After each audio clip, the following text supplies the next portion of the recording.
PSL से Karachi Kings बाहर हो चुकी है और बाहर होना भी था कराची को।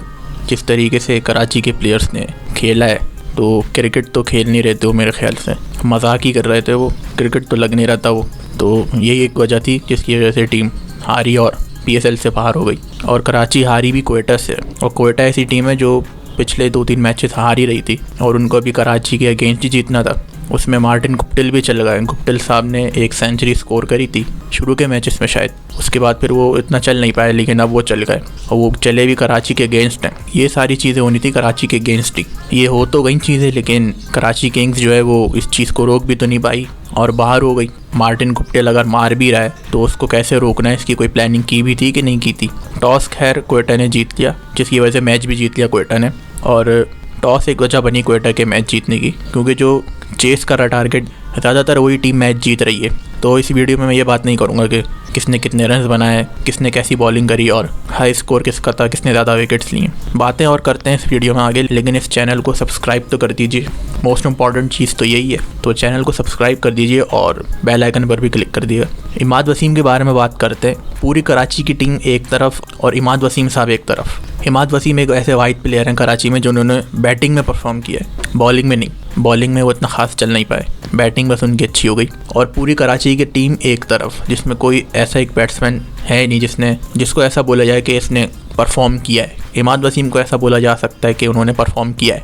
अब इमाद वसीम के साथ वही चीज़ हो रही है जो बाबर आजम के साथ होती है। कुछ बाबर आजम के चाहने वाले हैं जो बाबर आजम को बहुत ज़्यादा चाहते हैं, वो अब आए सामने। वो ऐसा कह रहे हैं कि अब इमाद वसीम को क्यों नहीं बोला जा रहा जो बाबर आजम को बोला जाता है कि वो अपने लिए खेलता है। अब ये एक ऐसा अजीब लॉजिक लेके आए ना बाबर आजम के चाहने वाले कि इमाद वसीम ने अपने लिए खेला है, टीम के लिए नहीं खेला।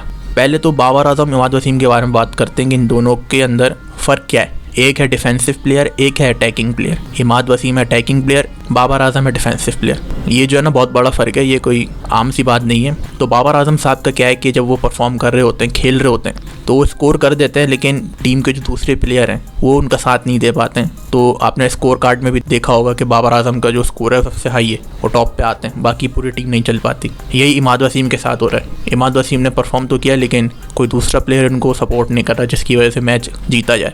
तो अकेले इमाद वसीम का नाम आ जाता है स्कोर कार्ड पे कि इमाद वसीम ने सबसे ज़्यादा रन्स बनाए। तो इस बात को लेके बाबर आजम के जो फैंस हैं वो ये कह रहे हैं कि जब बाबर आजम को ऐसा बोला जाता है कि वो अपने लिए खेलता है, तो इमाद वसीम के लिए क्यों नहीं बोला जा रहा। बाबर आजम को ये नहीं बोला जाता है कि वो अपने लिए खेल रहा है। बाबर आजम के साथ एक प्रॉब्लम है जिस पे लोग एतराज़ करते हैं, वो है उनका डिफेंसिव स्टाइल। स्लो खेलते हैं। T20 के हिसाब से बात कर रहा हूँ, टेस्ट और वनडे के हिसाब से बात नहीं कर रहा हूँ। लेकिन कभी कभी कुछ ऐसी इनिंग्स भी हुई हैं वनडे में जिस पे बाबर आजम पर तनकीद हुई है कि उन्होंने स्लो खेला है। हो जाता है ऐसा, बैट्समैन खेल लेता है कभी ऐसा इनिंग। लेकिन डिफेंसिव प्लेयर की अगर हम बात करें तो डिफेंसिव प्लेयर का होना टीम में बहुत ज़रूरी है, वनडे और टेस्ट में, ताकि कोई तो एक पिच पे जमा रहा है। विकेट्स अगर गिर भी रही हैं तो डिफेंसिव प्लेयर जो है जो आराम से खेल रहा है, जो बाकी जो है वो हिट करके आउट हो गए गलत बॉल पे शॉट मार के, तो एक डिफेंसिव प्लेयर जो है वो अटका हुआ है, जिसकी वजह से स्कोर आ जाता है। तो ये एक फ़ायदा होता है डिफेंसिव प्लेयर का। तो T20 में अगर बाबर आजम की बात करें तो डिफेंसिव प्लेयर इतना कामयाब होता नहीं है। बाबर आजम का स्कोर इसलिए आ जाता है, वो ओपनर आके खेलते हैं और ओपनिंग पे आके वो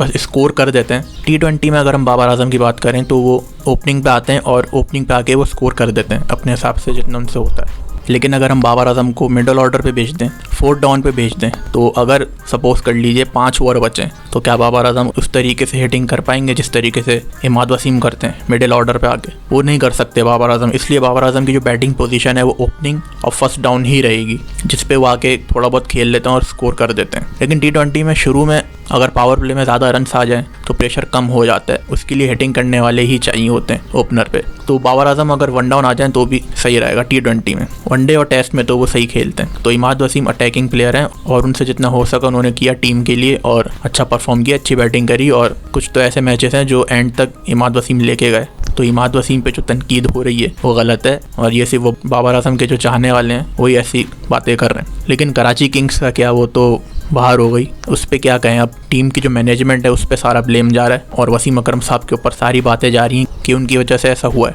जब किसी को कोई पोजीशन दे दी जाती है टीम में कि ये मैनेजर हैं, ये हेड कोच हैं, तो अब अगर उनके अंदर डेडिकेशन नहीं है तो फिर वो नॉन सीरियस हो जाते हैं कि टीम हारे या जीते कोई फ़र्क नहीं पड़ता क्योंकि पैसे उनको मिल रहे हैं। तो ये एक नॉन सीरियस बिहेवियर है कराची किंग्स की मैनेजमेंट का, जिसकी वजह से ऐसा कहा जा सकता है कि टीम मैचेस हारी और टीम की सिलेक्शन सही से नहीं हुई है कि कब किसको खिलाना है किसको नहीं खिलाना है, इस पर भी बात हो सकती है। तो 3-4 चीज़ें जिसकी वजह से कराची किंग्स हारी। तो प्लानिंग सही नज़र नहीं आई, या इमाद वसीम साहब कैप्टनसी सही नहीं कर पा रहे, बैटिंग तो उन्होंने कर ली, कैप्टनसी शायद उनसे सही नहीं हुई, या सीनियर प्लेयर हैं जिनसे खेला नहीं गया, जिनको इसलिए खिलाया गया था कि कुछ परफॉर्म कर लें, जैसे कि शोएब मलिक साहब। और मैनेजमेंट हो सकती है, टीम को सिलेक्ट सही से नहीं किया, कौन से प्लेयर को कब खिलाना चाहिए, तो ये सारी बातें हैं। तो अब इन बातों पे बात करने को कोई फ़ायदा है तो नहीं। कराची किंग्स तो अब बाहर हो चुकी है और अब जाहिर सी बात है अगले साल जब PSL होगा उसमें ही ऐसा कहा जा सकता है कि अब कराची किंग्स जो है वो अगले PSL में अच्छा परफॉर्म करे, लेकिन उस वक्त कौन सा प्लेयर आएगा, कौन टीम मैनेजमेंट में होगा, कौन कप्तान होगा, वो सब बात की बातें हैं। अभी के लिए तो बहुत बेकार परफॉर्मेंस थी कराची किंग्स की, जितने भी प्लेयर्स थे सब ने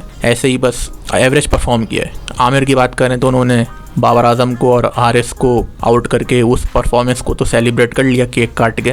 उसके अगले मैच में उनको 40 रन पड़ गए 4 ओवर में, जिसमें जान मारनी है उसमें कराची किंग्स जीती नहीं, बाहर हो गई। आमिर साहब की अगर हम बात करें तो उन्होंने बाबर आजम और हारिस को तो आउट करके केक काट लिया अपनी परफॉर्मेंस का, उसको सेलिब्रेट कर दिया, लेकिन दूसरे मैच में जब जीतना था उसमें उनको 40 रन पड़ गए, तो उसमें जान मारी नहीं, बस पिछले मैच की परफॉर्मेंस को उन्होंने सेलिब्रेट कर लिया केक काट के। तो आमिर साहब ये प्रूफ करने की कोशिश कर रहे हैं कि उनकी परफॉर्मेंस बेहतरीन है ताकि उनकी टीम में सिलेक्शन हो सके। एक आध मैच में उन्होंने परफॉर्म कर दिया कि लोगों को लगे कि उनकी जो परफॉर्मेंस है वो अच्छी है, लेकिन आमिर साहब की जगह बनती नहीं है अब टीम में, क्योंकि ऑलरेडी प्लेयर मौजूद हैं। हारिस रऊफ है, शाहीन शाह अफरीदी है और दूसरे प्लेयर हैं जो अभी टीम में हैं, तो किसकी जगह सेलेक्ट किया जाएगा? मोहम्मद आमिर साहब को। बाबर आजम को तो उन्होंने आउट कर दिया, लेकिन उनकी टीम में जगह अभी भी बनती नहीं है क्योंकि ऑलरेडी टीम में प्लेयर्स मौजूद हैं। हारिस रऊफ है, शाहीन अफरीदी और दूसरे बॉलर्स हैं, तो अगर इन प्लेयर्स में से कोई बाहर होता है तो आमिर को टीम में सेलेक्ट किया जा सकता है, लेकिन वो सब बात की बातें। फ़िलहाल के लिए तो कराची किंग्स बाहर हो चुकी है और